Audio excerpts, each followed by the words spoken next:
بسم اللہ الرحمن الرحیم۔ السلام علیکم ورحمۃ اللہ وبرکاتہ۔ عزیز طلباء و طالبات، گزشتہ سبق میں ہم نے پڑھا تھا عدل و انصاف اور اس کے ساتھ تھا صدق یعنی سچائی۔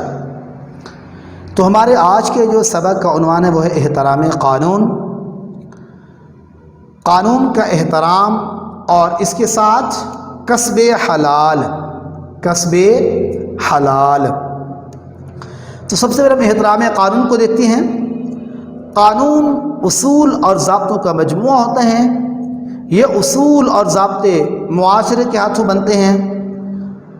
کچھ ایسے اصول اور قوانین بھی ہیں جو من جانب اللہ نازل ہوئے ہیں، جن کو شریعت اسلام نے وضع کیا ہے۔ کچھ ایسے بھی ہوتے ہیں جنہیں معاشرے کے سمجھدار افراد بناتے ہیں۔ قانون معاشرے کے اندر اس لیے قائم کیا جاتا ہے تاکہ نظم و ضبط قائم رہے، قانون کے دائرے میں رہتے ہوئے ہر شخص کو کام کرنے کی اجازت ہو۔ قانون کا احترام اگر ختم ہو جائے تو معاشرے میں نظم و ضبط بالکل ختم ہو جائے اور پھر بد امنی پھیل جائے۔ طاقتور کمزور کو برداشت نہیں کرتا، یہاں تک کہ یوں سمجھیے کہ انسان کے اندر، انسانی معاشرے کے اندر جنگل کا قانون رائج ہو جائے۔ احترام قانون قرآن کی نظر میں اللہ تعالیٰ نے جو قوانین نازل فرمائے ان کا احترام کرنے اور ان کے مطابق فیصلہ کرنے کی تاکید فرمائی۔ فرمایا فاحکم بینہم بما انزل اللہ، سورۃ المائدہ آیت نمبر 48۔ فرمایا پس تم اللہ کے نازل کردہ قوانین کے مطابق فیصلے کرو۔ اسی طرح دوسری جگہ پہ فرمایا تلک حدود اللہ فلا تعتدوها، سورۃ بقرہ آیت نمبر 229۔ یہ اللہ کی حدود یعنی قوانین ہیں، پس تم ان سے تجاوز نہ کرو، ان سے تجاوز نہ کرو۔ تیسرے مقام پہ فرمایا وَمَن لَّمْ يَحْكُم بِمَا أَنزَلَ اللَّهُ فَأُولَٰئِكَ هُمُ الظَّالِمُونَ، اور جو اللہ کے نازل کردہ قوانین کے مطابق فیصلہ نہ کریں تو پس یہی لوگ کیا ہیں؟ ظالم ہیں۔ تو اللہ رب العزت نے کچھ قوانین دیے ہیں، کچھ معاشرے کے افراد قوانین کو بناتے ہیں، وہ اس لیے ہوتے ہیں کہ معاشرے کا نظم و ضبط قائم رہے، معاشرے کے تمام افراد یکساں طور پر ایک دوسرے مل جل کر پیار محبت سے رہیں، اور اللہ رب العزت نے بھی قرآن مقدس میں یہی تاکید کی ہے۔ اسی طرح احترام قانون کے تقاضے، احترام قانون کے کئی تقاضے ہیں جن کو پورا کیے بغیر احترام قانون کے مقاصد ہمیں حاصل نہیں ہو سکتے۔ چند تقاضے درج ذیل ہیں۔ کوئی شخص قانون سے بالا تر نہ ہو، قانون کی نظر میں سب برابر ہوں، حکمران ہو یا عام شہری۔ اسی طرح عدالتیں آزاد اور خود مختار ہونی چاہیے۔ تیسرا یہ کہ عدلیہ اور انتظامیہ الگ الگ ہوں، انتظامیہ عدلیہ کے کاموں میں مداخلت نہ کرے۔ نمبر 4، حکمران اور قانون کے محافظین لوگوں کے سامنے احترام قانون کے اعلیٰ نمونے پیش کریں۔ نمبر 5، قوانین پورے معاشرے کی بھلائی کے لیے ہوں، کسی ایک فرد، ادارہ یا طبقہ کی بھلائی کے لیے نہ ہوں۔ اسوہ رسول اکرم صلی اللہ علیہ وسلم اور احترام قانون۔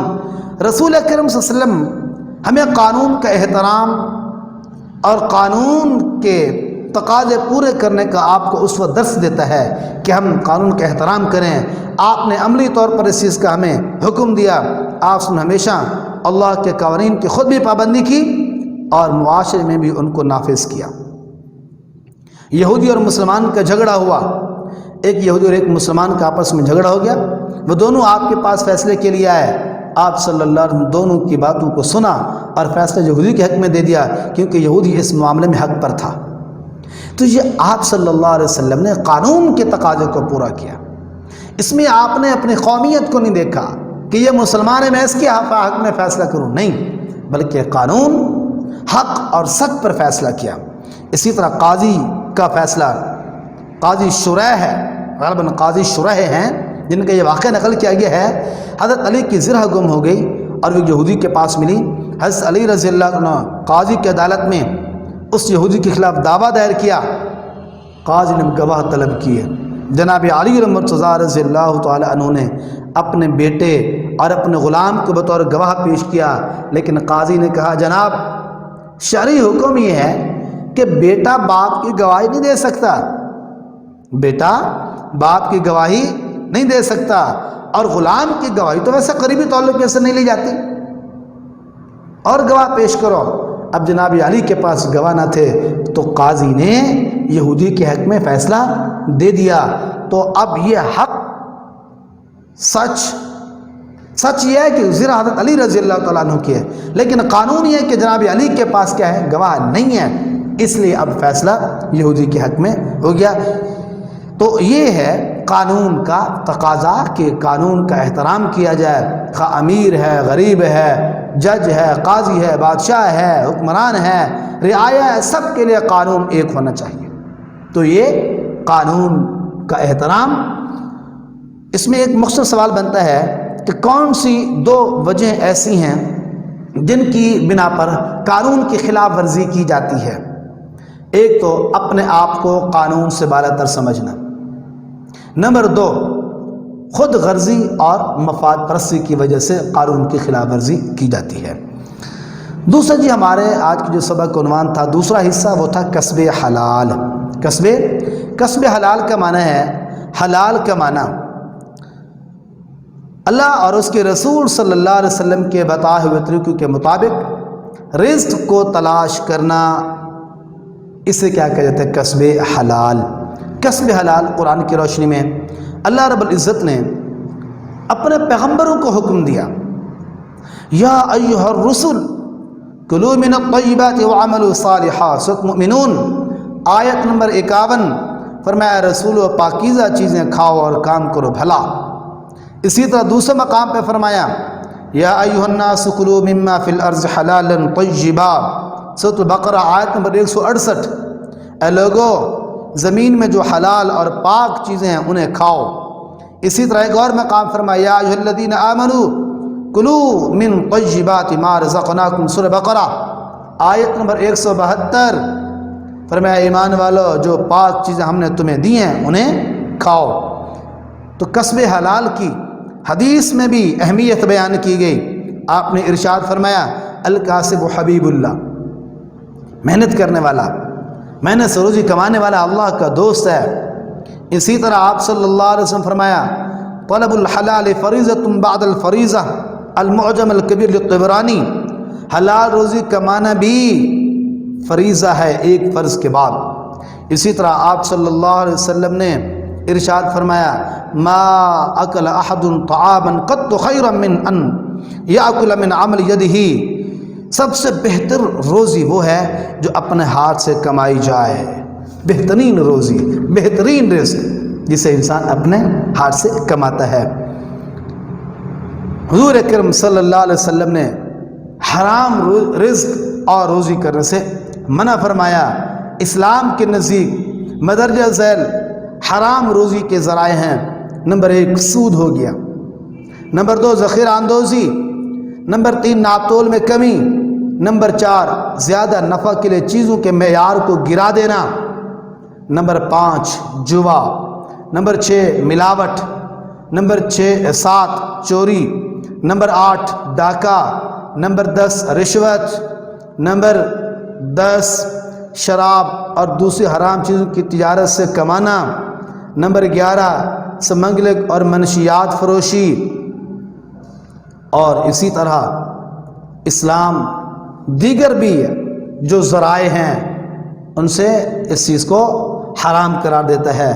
رزق کے حرام کے نقصانات، حرام ذرائع سے حاصل کیا ہوا رزق دنیا اور آخرت میں نقصان کا باعث بنتا ہے، جس کا خلاصہ یہ ہے کہ انسان اللہ کی رحمت سے دور ہو جاتا ہے، جس کی انسان کو قدم قدم پر ضرورت ہوتی ہے۔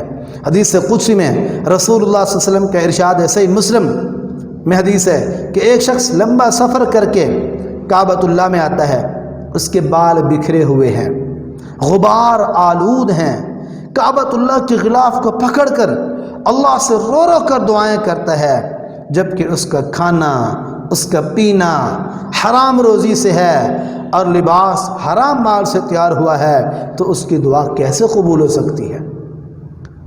تو دعا کی قبولیت کے لیے شرط ہے کہ حرام کھانا، قبولیت کے لیے شرط ہے حلال کھانا، حلال پینا اور حلال پہننا، جس کا کھانا پینا اور پہننا تینوں چیزیں حرام ہوں اس کی دعا قبول نہیں ہوتی، اور انسان ہر وقت دعا کا محتاج رہتا ہے۔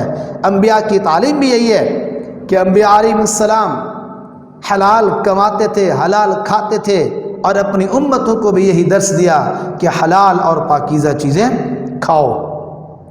عبادات کی قبولیت کی شرط بھی یہی ہے کہ عبادات کی قبولیت کے لیے حلال روزی کمانا ضروری ہے۔ حلال روزی سے جس جسم کی پرورش ہوتی ہے اس کی عبادت بھی قبول ہوگی۔ آپ کا ارشاد ہے حلال روزی کماؤ تمہاری دعائیں قبول ہوں گی۔ تربیت اولاد، اولاد کی اچھی تربیت کے لیے انہیں حلال روزی کھلانا ضروری ہے۔ اگر حرام کھلایا اور وہ اس کا جسم پروان چڑھا تو اللہ کے رسول صلی اللہ علیہ وسلم نے فرمایا حرام رزق سے پلنے والا جسم جہنم کا ایندھن بنتا ہے۔ تو لہٰذا خود بھی جہنم کی آگ سے بچیں اور اپنے اہل و عیال کو بھی بچائیں کہ حلال کھائیں، حلال کمائیں، حلال کھائیں اور حلال پئیں، حلال پہنیں۔ آج کے ہمارے یہ سبق کا عنوان تھا کہ کسب حلال، اور دوسرا اس کے ساتھ تھا قانون کا احترام۔ قانون کا احترام بھی کیا جائے تاکہ معاشرے کا نظم و ضبط قائم رہ سکے، اور حلال روزی کمائی جائے تاکہ ہماری عبادات اور دعائیں عند اللہ قبول ہوں۔ دعا ہے اللہ تبارک و تعالی ہم سب کا حامی و ناصر ہو۔ والسلام۔